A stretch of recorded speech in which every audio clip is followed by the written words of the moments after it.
Новые стандарты жизни в жилом комплексе «Солнечный город Супер».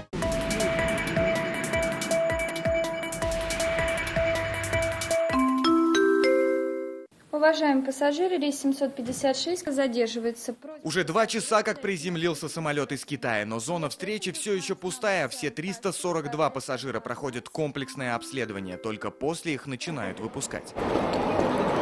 Мазочек из носа, из горла взяли мазочек, да, 3 анкеты мы заполнили, то есть, если что, и на температуру мерили в самом самолете. Какие результаты, как мы узнаем результаты? Ну, если я заражен, мне позвонят. Результаты анализов будут готовы спустя 6 часов. Получается, если у вируса инкубационный период, опасность распространения есть.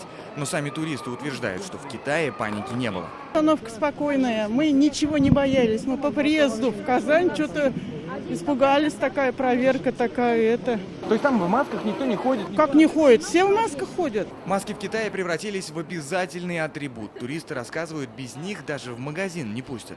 Все закрыто. Вот это, конечно, большой минус, то, что не проводятся экскурсии никакие, магазины закрыты, центры всякие закрыты. Народу очень мало.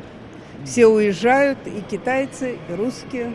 По данным Роспотребнадзора, в аэропортах Казани, Бигишева досмотрено 209 рейсов. Это более 35 тысяч пассажиров и членов экипажей. Лиц с признаками опасного заболевания не выявлено.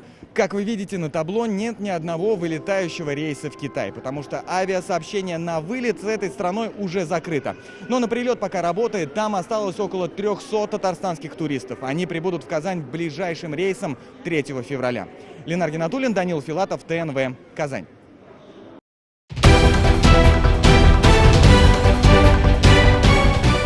Все новости дня, выпуски программы «Новости Татарстана», программы и фильмы на сайте tnv.ru и на YouTube-канале ТНВ. Подписывайтесь.